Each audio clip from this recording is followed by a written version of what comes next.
Првиот случај на заразен со коронавирус во Македонија беше регистриран на 26 февруари. 50-годишна жена враќајќи се од Италија, освен својот личен багаж, во земјава го донесе и вирусот.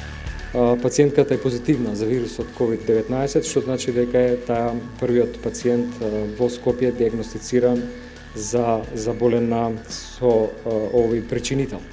Неколку дена подоцна се појави уште двајца заразен во центар Жупа, кога бројката на заболени во таа и соседната општина Дебар се зголеми на 13 лица.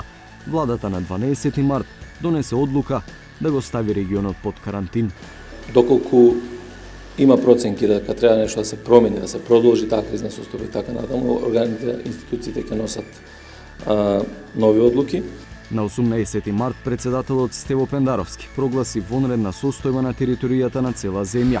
360 степени споредува кога и какви мерки донесоа македонските, а кога и какви мерки властите на соседите во борбата со COVID-19. Кога вирусот кој се појави во градот Вухан во Кина почна да се шири низ светот, првиот чекор што го презедоа македонските власти беше поставување на термални камери на Скопскиот аеродром. Од 27 јануари сите патници кои имаа покачена температура беа подложени на посебен третман, детално интервјуирање, а доколку има потреба и ставање во изолација. Така беше до 18 март кога владата го затвори Скопскиот аеродром за патнички летови. Дозвола за слетување од тогаш имаат само хуманитарни, воени, државни, медицински, санитарни и карго летови. Белградскиот аеродром Никола Тесла беше затворен веќе следниот ден, на 19 март. Токму, реакцијата на српските власти најдобро покажува како за неколку недели се смени перцепцијата за COVID-19.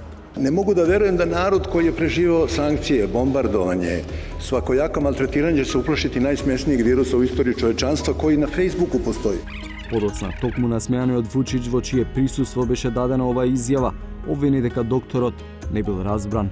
Pošto ne mogu da trpim tu nepravdu da neko napada ove lekare ovde, da ljudi napadaju doktora Nestorovića, da napadaju ljude koji su ozbiljni i odgovorni, govore najsmešniji virus. Nemojte da lažete, niko nije rekao da je najsmešniji virus. Ne mogu da verujem da narod koji je preživao sankcije, bombardovanje, svakojako maltretiranje će se uplašiti najsmešnijeg virusa u istoriji čovečanstva koji na Facebooku postoji. Прва земја во регионот која ги затвори аеродромите за комерцијални летови со одредени исклучоци беше Бугарија на 14 март. Следуваше Косово на 16 март. Останатите тоа го сторија по Македонија, Грција на 22 март и Албанија на 23. Една од мерките за заштита со најмногу влијание на граѓаните е затворањето на образовните институции. Во Македонија тоа се случи на 10 март.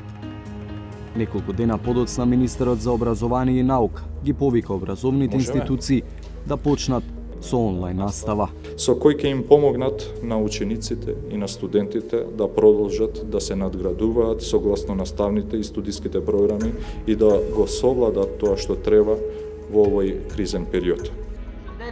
Пред Македонија, образовните институции ги затвори Албанија на 9 март.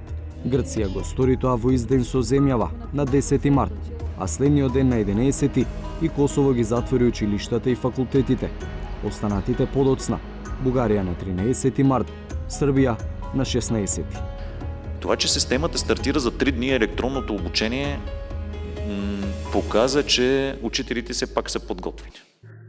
Неизбежно беше по сите претходни апели и препораки на властите. На крај да се донесе најтешката одлука воведување вонредна состојба. Македонија тоа го стори на 19 март. 2 дена подоцна беше воведена мерката полициски час. Нема компромис кога е здравието на граѓаните во прашање. Мерките мораме сите да ги почитуваме и само така ќе ги спасиме и народот и државата. Споредено со земјите од регионот, Македонија доцнеше со прогласување вонредна состојба. Бугарија го направи тоа на 13 март, Србија на 15, Косово на 16 март. Само Албанија чекаше подоцна од земјава до 25 март. Грција го активираше доверливиот план Артемис за справување со COVID-19, кој вклучува и мобилизација на армијата. При тоа треба да се каже дека вонредна состојба подразбира различни работи во секоја од државите. Например, иако Албанија последна прогласи вонредна состојба, тоа е земјата во регионот која прва почна да спроведува полициски час.